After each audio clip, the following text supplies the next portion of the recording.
never cry for love. We're superheroes. We are.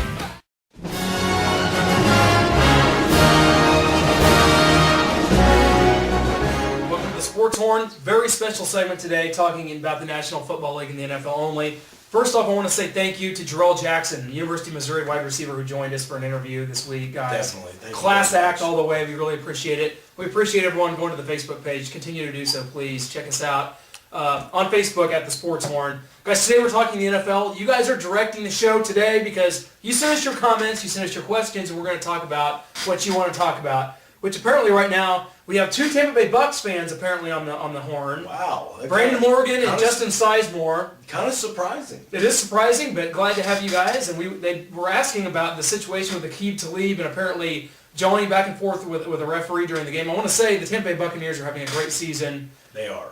But that was an incident that is getting a lot of headlines right It's now. getting a lot of headlines. I'll tell you what, apparently Aqib Talib and a referee got to talking a little bit about, Keep my name out your mouth. Keep my name out your mouth. Apparently, Aqib Talib, ex-Kansas Jayhawk, didn't like something that the referee had told him not to do during the ball game, and kind of led into a little bit of controversy there. A fracas, if you will.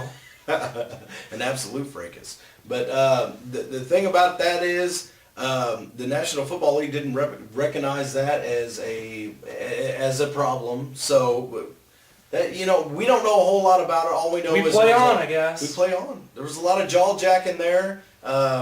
Apparently, at one point, the ex-Kansas Jayhawker, he made some sort of threat to the referee in the way of physical harm. They would never do that, Chris. You're wrong, and don't ever bring that up on the show again. You're right, Clint. I shouldn't. Okay, moving on to the Kansas City Chiefs. Big game at home against the Denver Broncos on Sunday. A must-win for the Chiefs, but then again, all of them are because, Chris, I'm here to say a controversial statement right now. The Chiefs are going to lose the AFC West because of a tiebreaker, and you cannot change my mind about this. Clint, you're driving me crazy with this. The Chiefs will win the AFC West. There's a lot going on in football right now as far as the AFC West is concerned. A lot of people see these Chargers coming up, and they think that they're gonna come up, they're gonna beat the Chiefs, and they're gonna win out, and they're gonna overtake the AFC West. That's what they do every single year. The Chiefs, do you really think the Chiefs can go win in December in San Diego? I do. You know what? I think they're going to surprise all of us because I think that between our running game and our passing game, I think a lot of good things are going to come out of the game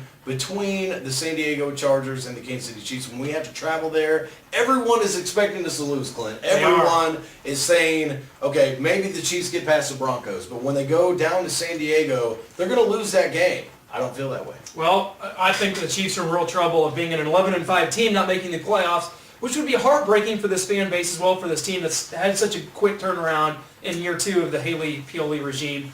But guys, a lot more people chiming in. We had Jeremy Lawson wanted to know about the Raiders, and we're talking about an Oakland team that at one point was sitting pretty at 5-4, has lost a couple straight, and they appear to be on their way out of the AFC West and the AFC playoff picture. So I think we can say goodbye to the Raiders. Yeah. Jeremy, we hate Goodbye, to say that, Raiders. but yeah, absolutely. thanks for coming to the page, though. Hey, I'll tell you what, and I'll tell you the reasons that I disagree. Me personally, and this is just my point of view on it. The Raiders don't have what it takes to win the AFC West, and I'll tell you why. They've got to travel to San Diego. They also have to come to Kansas City and play us at Arrowhead, where we are currently undefeated, and this is pre-Broncos game on Sunday, which we will have a post-Broncos segment where we're going in depth in that. Above that, as far as the Raiders go, I don't see them having a chance. They're a little weak at quarterback right now. There's a lot of questions going on. Bruce Krakowski's having some problems.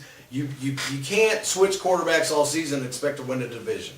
That too, and injuries mounting on the defensive front for the Oakland Raiders, and we can all but count them out of this race, I'm afraid. Now, guys, we've had a lot of you guys that were at the Missouri and Georgetown game, Paul Lagana, Roscoe Wilcoxon. We appreciate your guys' comments because Thank you very much. You guys wanted to know more about that. We had our show about that already, but thanks for joining us and giving us comments about that. Now, we go back to the NFL. We had the Denver Broncos coming to Arrowhead Sunday in a very big AFC West showdown.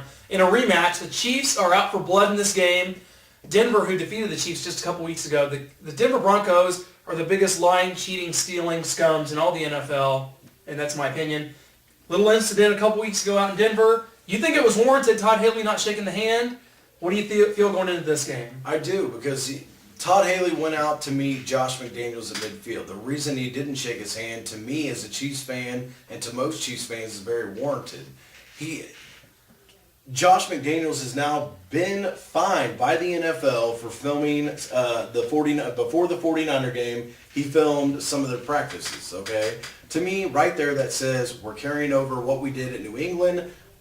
That to me, folks, is cheating. That is a cheater. That is why Todd McHaley said there is a lot of being talked about you. That's what he said at the halftime or at the end of the game when he went to shake his hand. That's what he said. Now we know why. Now we know why. And I'll be honest with you. If we go in and we blow out Denver, I don't shake his hand again. Because if you do, you know why? Because if you do, you're saying, I approve of cheating. I approve of you cheating even though we just kicked your butt all over the field. Hey, man. That's what's going to happen. There's a lot of getting talked about you.